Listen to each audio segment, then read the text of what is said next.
जय हिंद। स्वागत है आपका इस YouTube चैनल परफेक्ट प्रैक्टिस पर। तो आज के इस वीडियो में हम जो है क्या करने वाले हैं, जो स्टैटिक जीके का है आपका ये सेट नंबर 65 का आज डिस्कशन होगा। इसके पहले सारा हो चुका है, आप प्लेलिस्ट में जाके देख सकते हैं।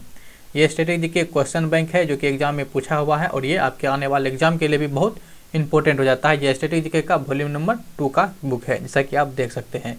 तो चलिए हम शुरू करते हैं, लेकिन इससे पहले छोटा सा आपसे रिक्वेस्ट है, यदि आप चैनल पर नए हैं तो सब्सक्राइब करके बेल आइकन को ऑन कर लीजिएगा। यदि वीडियो पसंद आए तो इसे लाइक जरूर कर दीजिएगा। तो चलिए शुरुआत करते हैं सीधा क्वेश्चन से। क्वेश्चन यहाँ पे आपके सामने है, हो सकता है थोड़ा सा ये वाला सिर्फ क्वेश्चन आपको देखने में दिक्कत हो, बाकी सब ठीक ठाक है। क्वेश्चन क्या है कि निम्नलिखित में से कौन नंद वंश का अंतिम शासक था। तो नंद वंश का अंतिम शासक कौन था ये बताना है। तो नंद वंश का जो अंतिम शासक था वो धनानंद था। जरा इसके बारे में और भी जान लेते हैं।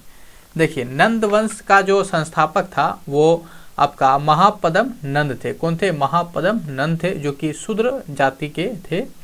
इन्होंने जो है राजपूतों के विनाश करके जो है सर्वश्रेष्ठ की उपाधि धारण की थी। ये सब बातें हैं। इसका अगला शासक जो था, जो कि आपका महापद्म नंद के जो अगला शासक थे वो धनानंद थे, या इसको घनानंद भी कहते हैं, है ना। तो ये आपका घनानंद थे। ये जो था बहुत ही क्रूर शासक थे। ठीक है, क्या है? बहुत ही क्रूर शासक थे। और इसी ने जो है जो चाणक्य है, चाणक्य का जो है इसने अपने दरबार में अपमान किया था। और यहीं पे जो है चाणक्य ने जो है अपना प्रतिज्ञा और कसम खाया था बदला लेने के लिए। और इन्होंने अपने जो इसका शिष्य था चंद्रगुप्त मौर्य, इनको तैयार किया और जो है उसकी घनानंद का क्या क्या हत्या करके उसका बदला भी लिया और मौर्य वंश की इस तरह से स्थापना हुआ। ठीक है, यानी कि नंद वंश को समाप्त करके मौर्य वंश की स्थापना किया गया। ठीक है, और इसकी जो राजनीतिक थे वो कौन थे? चाणक्य थे। और चाणक्य का अपमान करने का वजह था, इसलिए किसी की अपमान मत कीजिए। ठीक है, चाहे छोटा हो या बड़ा, किसी की भी अपमान नहीं करनी चाहिए। ठीक है, तो बढ़ते हैं नेक्स्ट क्वेश्चन की तरफ। क्वेश्चन क्या है? हर्यक वंश। हर्यक वंश का शासक अजातशत्रु किसका पुत्र था? जो हर्यक वंश का शासक था अजातशत्रु, ये किसका पुत्र था ये जानेंगे, डिस्कशन भी कर लेंगे। तो अजातशत्रु जो थे ये बिंबिसार का पुत्र था। किसका? बिंबिसार, बिंदुसार नहीं, ये क्या है? बिंबिसार। अब जरा जो है हर्यक वंश के बारे में जान लेते हैं। तो हर्यक वंश जिसकी की स्थापना जो है ये बिंबिसार के द्वारा किया गया था। किसके द्वारा? बिंबिसार के द्वारा। और ये पहला ऐतिहासिक राजवंश था। हर्यक वंश को जो है पहला ऐतिहासिक राजवंश माना जाता है, जिसके संस्थापक कौन है? बिंबिसार। बिंबिसार के जो पुत्र थे अजातशत्रु, ठीक है, कौन? अजातशत्रु। वो अजातशत्रु इनके पुत्र थे, जो कि इनकी हत्या कर दिया था। किसके? अपने पिता का ही जो इन्होंने हत्या कर दिया था, उस तरह से वो राजा बने थे। और बाद में इस अजातशत्रु की भी हत्या होता है। ठीक है ना, तो ये ध्यान रखिएगा। और अजातशत्रु के बारे में ध्यान रखिएगा कि अजातशत्रु का जो शाब्दिक अर्थ होता है वो होता है शत्रुओं का नाश करने वाला। और इसे जो है कुनिक भी के नाम से भी जाना जाता है अजातशत्रु को। साथ ही इसे पितृहंता भी कहा जाता है। पितृहंता इसलिए क्योंकि इसने अपने पिता का हत्या कर दिया था। ठीक है, लेकिन इसके जो पुत्र थे, जो अजातशत्रु के पुत्र थे उदयन, ठीक है, उदयन थे इसके पुत्र, जो कि इन्होंने भी अजातशत्रु की क्या कर दिया था? हत्या कर दिया था। इसीलिए उदयन को भी जो है पितृहंता कहा जाता है। उदयन से आपको याद आ रहा होगा कि उदयन ने ही क्या किया था? जो पटना की स्थापना जो है उदयन के द्वारा किया गया था। और पटना नाम जो है वो शेरशाह सूरी के द्वारा दिया गया था। ठीक है, बढ़ते हैं नेक्स्ट क्वेश्चन। यहाँ पे उदयन के बारे में आपको बता ही दिए। उदयन का जो पुत्र था जो नागदशक का अयोग्य शासक था, उदयन का पुत्र। ठीक है, कौन? नागदशक, जो कि एक अयोग्य शासक था। और इसकी हत्या जो है जो सेनापति इसका था शिशुनाग, ठीक है, जो इसका सेनापति था उसने इसकी हत्या कर दिया। और इस तरह से जो है एक नया वंश की स्थापना क्या कर दिया था? कि किसने? शिशुनाग। और इस तरह से शिशुनाग वंश की स्थापना हुआ था। ध्यान रखिएगा, उदयन जो थे, इन उदयन की हत्या उसके सेनापति के द्वारा किया गया था, जिसका नाम शिशुनाग था। और शिशुनाग ने ही जो है नया वंश शिशुनाग वंश की स्थापना किया था। वो आगे क्वेश्चन में कभी आएगा तो बताएंगे। नेक्स्ट क्वेश्चन हमारे पास क्या है कि कर्नाटक के किस जिले में ब्रह्मगिरी, ये ब्रह्मगिरी है, ब्रह्मगिरी वन्यजीव अभ्यारण्य स्थित है? कर्नाटक, पहली बात तो यह है कि ब्रह्मगिरी वन्यजीव अभ्यारण्य कर्नाटक में है, लेकिन कर्नाटक के किस जिले में है ये आपको बताना है। तो ये कर्नाटक के कहाँ है? ये कोडागु जिला में, कर्नाटक के कोडागु जिला में है। चलिए कर्नाटक के बारे में थोड़ा जान लेते हैं। इसकी राजधानी कहाँ है? बेंगलुरु। और बेंगलुरु को जो है भारत की सिलिकन वैली और इसको अंतरिक्ष नगरी के नाम से भी जाना जाता है। कर्नाटक का बीजापुर और गुलबर्गा जो था ये कभी बहमनी साम्राज्य का अंग था। यहाँ जो कर्नाटक का बेलगरा अधिवेशन में जो गांधी जी थे वो कांग्रेस की एकमात्र अध्यक्षता के थे 1924 में। कहाँ? बेलग्राम में। हुबली जो है कर्नाटक में ही पड़ता है, जो कि दक्षिण पश्चिम रेलवे का क्या है? मुख्यालय है। हम्पी जो है विजयनगर के अवशेष हैं, जो कि यूनेस्को में ये शामिल भी है। और कर्नाटक का जो प्रमुख बंदरगाह है वो मंगलोर है। कर्नाटक जो आगे है उत्पादन में आगे है, वो क्या चीज़ उत्पादन में आगे है? तो सोना, सूरजमुखी, कॉफ़ी, मक्का, ये सब 4 चीज़ों में जो आपको याद रखना है कि ये आगे है। सोना, सूरजमुखी, कॉफ़ी और मक्का में क्या है? ये आगे है। राष्ट्रीय उद्यान कर्नाटक में कौन कौन सा है, जिसके ऊपर क्या भी क्वेश्चन भी बना था? तो राष्ट्रीय उद्यान जो है कर्नाटक में वो नागरहोल है, भद्रा है, बनेरघाटा है, बांदीपुर है और केंद्रमुखी है। तो ये सभी यहाँ पे क्या है? राष्ट्रीय उद्यान और अभ्यारण्य है। बढ़ते हैं नेक्स्ट हमारे पास क्या है कि निम्नलिखित में से किसे पहले द लेडी विलिंगडन पार्क के रूप में जाना जाता था? तो लेडी विलिंगडन पार्क के रूप में जो है किसको? तो ये लोदी गार्डसन है तो उसी को जानते हैं। ठीक है, तो नेक्स्ट बढ़ते हैं। क्वेश्चन हमारे पास क्या है कि निम्नलिखित ग्रंथियों में से कौन सी ग्रंथियां फेफड़ों के बीच विद्यमान रहती है? विद्यमान का मतलब उपस्थित यानी प्रेजेंट रहती है फेफड़ों के बीच। ठीक है, तो ये कौन रहती है? आपका थाइमस ग्रंथि। कौन? थाइमस, जिसको कि बाल्य ग्रंथि कहते हैं। तो चलिए थोड़ा सा ग्रंथि और ये थाइमस ग्रंथि को देख लेते हैं। यहाँ पे जो आपका देख सकते हैं पिक्चर में, जो आपका ये थाइमस ग्रंथि है वो यहाँ पे देखिए, ये फेफड़ा है, ये फेफड़े के बीच में ये वाला। ठीक है, यहाँ पे देख सकते हैं ये जो आपका यहाँ दिख रहा है क्या? थाइमस। और यहाँ जो आपका गला में होता है वो थायराइड ग्रंथि होता है। ठीक है, अब थोड़ा सा ग्लैंड को समझ लेते हैं कि ग्लैंड होता है क्या। ग्लैंड यानी कि ग्रंथि, ये जो होता है पहली बात तो एपिथेलियल ऊतक के बने होते हैं। और आपको पता होगा इसके पहले जो हमने जो 2 सेट कराए हैं उसमें भी आपको ये पूछा गया था कि जो ग्रंथि होता है किस चीज़ का बना होता है। तो हम जो है अपने चैनल पे वही चीज़ को बताएंगे, अच्छा से डिस्कशन करेंगे, जो कि पिछला भी अच्छा से रिवीजन हो जाए और आगे आने वाले क्वेश्चन को भी आप अच्छा से समझ सके। इसीलिए तो चैनल का नाम है परफेक्ट प्रैक्टिस। तो इस चैनल पर आपका परफेक्ट प्रैक्टिस और परफेक्ट रिविजन होगा और परफेक्ट ढंग से। ठीक है, खैर हमारे पास क्या, मैंने क्या बोला कि जो ग्रंथि बनता है वो किस ऊतक से बनता है? एपिथेलियल ऊतक के बने होते हैं।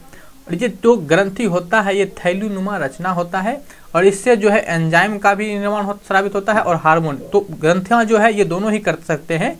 ठीक है, तो यदि ये केवल एंजाइम कर रहे हैं, क्या एंजाइम, तो ये बाह्य स्रावी ग्रंथि है। और यदि ये हार्मोन स्रावित कर रहा है ग्रंथि तो उसको बोलते हैं अंतःस्रावी ग्रंथि। और यदि दोनों कर रहा है तो उसको मिश्रित स्रावी ग्रंथि कहते हैं। तो ये 3 तरह के जो होते हैं आपके ग्रंथि होते हैं, बाह्य स्रावी, अंतःस्रावी और मिश्रित। बाह्य स्रावी में क्या होता है? ये ग्रंथि जो होते हैं एंजाइम को केवल स्रावित करते हैं और अंतःस्रावी हार्मोन को। उम्मीद करता हूं आपको समझ में आया होगा। तो चलिए थोड़ा सा हम थाइमस ग्रंथि, जिसको कि बाल्य ग्रंथि कहते हैं, इसको समझ लेते हैं। पहली बात ये कहाँ पाए थे? छाती में पाया जाता है। ठीक है, आपको बताया फेफड़े के बीच में, दिखाए थे पिक्चर भी, है ना। फिर से पिक्चर देख लीजिए आप यहाँ पे। तो और साथ ही साथ जो थाइमस ग्रंथि है ये थाइमोसिन नामक जो हार्मोन का स्राव करती है। ये जो है प्रोटीन का निर्माण करने का इसका मुख्य कार्य है। और इसी से जो है जो बुढ़ापा होता है, बुढ़ापा लुप्त होने का कारण भी यही है। ठीक है, मनुष्य में जो बुढ़ापा थाइमस ग्रंथि के लुप्त होने के कारण ही आता है। ठीक है, क्यों ये लुप्त हो जाता है? कब लुप्त होता है? तो 15 वर्ष की अवस्था के बाद जो है ये आपकी थाइमस ग्रंथि काम करना बंद कर देती। ठीक है ना, बात करता हूँ, समझ में आया? काफ़ी इंटरेस्टिंग पॉइंट है। तो इस वीडियो पे ही जब अभी तक लाइक नहीं किए तो लाइक कीजिए, वीडियो को पूरा जरूर देखिएगा और वीडियो को शेयर जरूर कीजिए। आपकी सपोर्ट तो चाहिए ही चाहिए। ठीक है, आप हमारे प्रति एफर्ट दिखाइए, हम आपके प्रति बहुत एफर्ट दिखाएंगे। ठीक है, 1 कदम आओ 10 कदम आएंगे।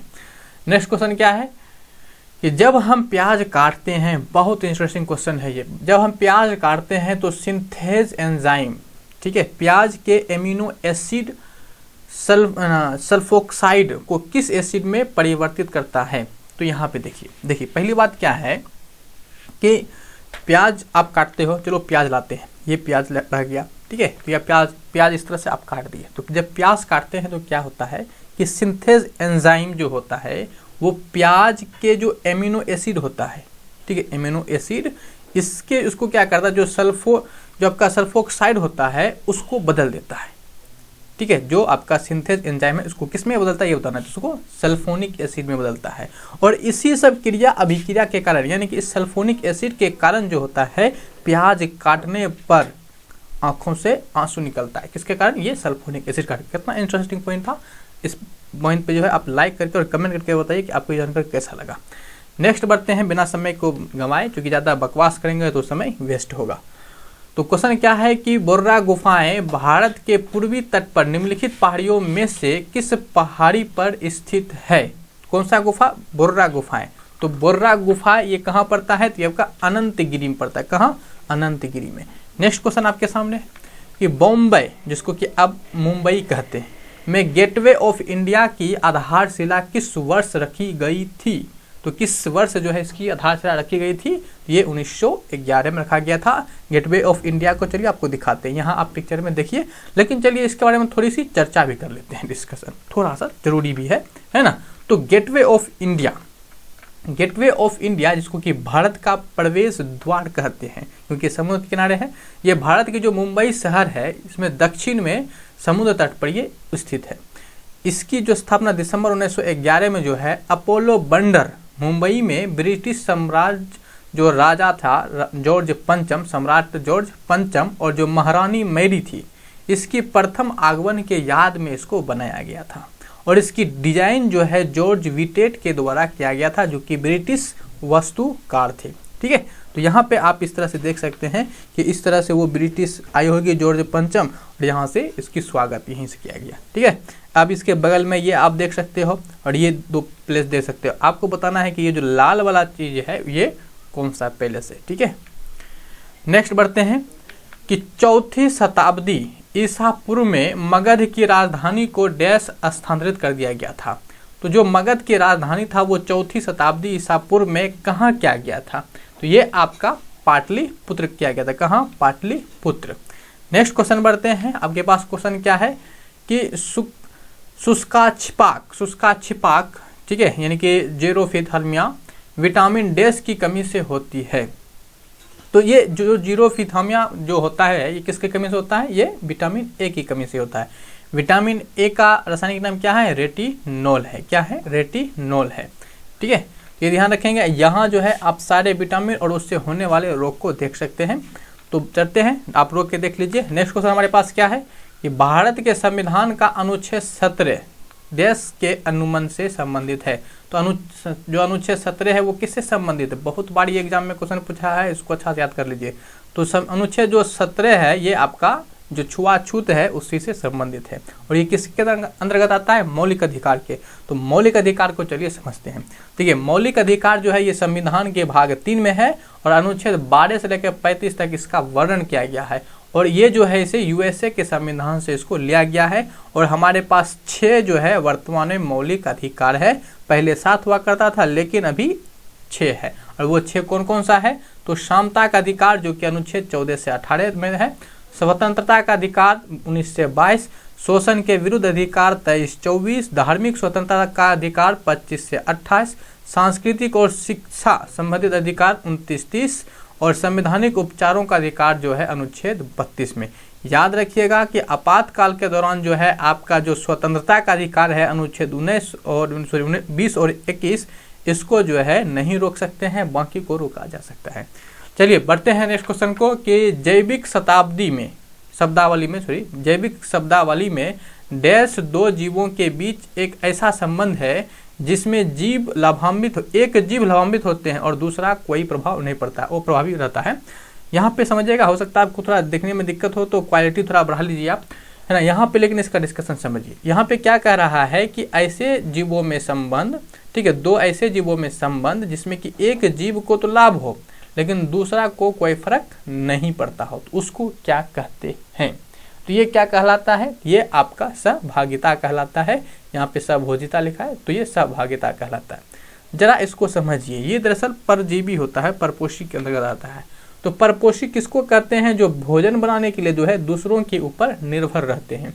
तो पेड़ पौधे के छोड़ के जितने हैं सभी क्या है? परपोषी ही आते हैं। अब परपोषी में भी कई भाग होते हैं, जैसे कि उसमें से एक आपका सहजीविता होता है। तो सहजीविता मतलब क्या हो गया? सह का मतलब क्या हो गया? 2 होता है, ठीक है। क्या होता है? 2 युग्म होता है जीविता, यानी कि दोनों जो है ऐसा संबंध, 2 जीवों में ऐसा संबंध जिसमें दोनों को क्या होता है? लाभ। जब दोनों को लाभ होता है तो उसको सहजीविता कहेंगे। जैसे कि भैंस और कौवा आप जान लिए, को यहाँ पे पिक्चर में आप देखिए, ठीक है। ये कौवा, ये है ना, ये जो है गाय है ना। तो ये जो गाय है ये है ना, ये कह रही है कौवा को, ए कौवा जी आप हमारा कनवा जो है साफ कर दीजिए। तो ये जो है इसका कान साफ करने के लिए कह रहा है कौवा, मुंह खड़ा किए देख रहा है, ठीक है। खैर यहाँ पे क्या है कि दोनों को लाभ यदि हो रहा है तो उसको हम सहजीविता कहेंगे। यहाँ पे एग्जांपल सहभागिता मतलब क्या हो गया कि एक को लाभ होगा, एक को लाभ और दूसरा को कोई प्रभाव नहीं होगा। और परजीविता का मतलब क्या होता है कि एक को तो लाभ होगा लेकिन दूसरा को हानि होगा। जैसे कि मानव और मनुष्य, जैसे कि अभी कोरोना वायरस है तो मानव और कोरोना वायरस क्या हो गया, ये सब परजीविता हो गया। ये संबंध कैसा है, परजीविता वाला संबंध है। जैसे मानव और जू, जू मतलब ढीला, ठीक है, जो माथा में होता है यानी कि सर में होता है वो ढीला, ठीक है। तो ये आपका क्या हो गया, जू। ये क्या है कि उस जू को लाभ हो रहा है, फायदा है, लेकिन मानव को हानि है, क्योंकि वो जू जो है, जो ढीला है, वो तो माथा का जो सर का है खून ही न चूस रहा है। वायरस उसी तरह से हानि पहुंचा रहा है, जान ही रहे, ठीक है। तो बढ़ते हैं नेक्स्ट हमारे पास क्वेश्चन क्या है कि डैश एक गोल गुम्बद मोहम्मद आदिल शाह का मकबरा है। कौन सा गुम्बद जो है, गोल गुम्बद जहाँ पे है, देश का गोल गुम्बद, कहाँ का गोल गुम्बद जो है वो आपका आदिल शाह का मकबरा है। कहाँ का, तो ये आपका कहाँ का है, बीजापुर का। कहाँ, बीजापुर का है, ठीक है। नेक्स्ट बढ़ा जाए। क्वेश्चन क्या है कि आधुनिक ओलंपिक स्वर्ण पदकों का प्रमुख घटक डैश है। आधुनिक स्वर्ण पदकों का प्रमुख घटक क्या है, तो ये आपका रजत है, रजत यानी चांदी। नेक्स्ट बढ़ते हैं कि हर्षचरित कन्नौज के शासक हर्षवर्धन की जीवनी है। जो हर्षचरित पुस्तक है, ये जो कन्नौज हर्षवर्धन का जीवनी है, उनके दरबारी कवि डैश द्वारा संस्कृत में रचित है। देखिए कितना सीधा ये पूछा है कि हर्षचरित के आप बताइए कौन है, तो कौन हो जाएगा, बाणभट्ट। हर्षचरित की रचनाकार बाणभट्ट हो जाएगा, सिंपल सा। लेकिन क्वेश्चन को वही घुमा देता है, घुमाया नहीं लंबा कर देता है कि आपको पढ़ने में टाइम लगे, तो आपको रीडिंग स्किल भी क्या करना पड़ेगा, इम्प्रूव करना पड़ेगा। नेक्स्ट क्वेश्चन बढ़ते हैं। भारत में वैदिक सभ्यता डैश नदी के किनारे विकसित हुई थी। वैदिक सभ्यता, तो भारत में जो वैदिक सभ्यता है ये सरस्वती नदी किनारे विकसित हुआ था। नेक्स्ट क्वेश्चन हमारे पास क्या है कि भारतीय संविधान का कौन सा अनुच्छेद धर्म, वंश, जाति, लिंग और जन्म स्थान पर के आधार पे जो है भेदभाव को रोकता है। तो धर्म, वंश, जाति के कौन सा संविधान ये रोकता है, ये आपका अनुच्छेद 15 रोकता है, जो कि मौलिक अधिकार के अंतर्गत आता है। और मौलिक अधिकार के बारे में तो बता ही दिए हैं आपको, है ना, तो आप पीछे करके देख सकते हैं एक बार फिर से रिवाइज करके, अच्छा हो जाएगा। डैश 4वीं शताब्दी ईसा पूर्व मगध की राजधानी थी। तो डैश 4वीं ईसा पूर्व जो है मगध की राजधानी थी, कौन थी, तो ये आपकी राजगिरी थी। कौन, राजगिरी थी, ठीक है। नेक्स्ट क्वेश्चन हमारे पास क्या है कि उत्पादन के साधनों का निजी स्वामित्व डैश अर्थव्यवस्था की एक विशेषता है। तो उत्पादन के साधनों का जो निजी स्वामित्व है ये आपका पूंजीवादी अर्थव्यवस्था की एक विशेषता है। किसकी, पूंजीवादी की।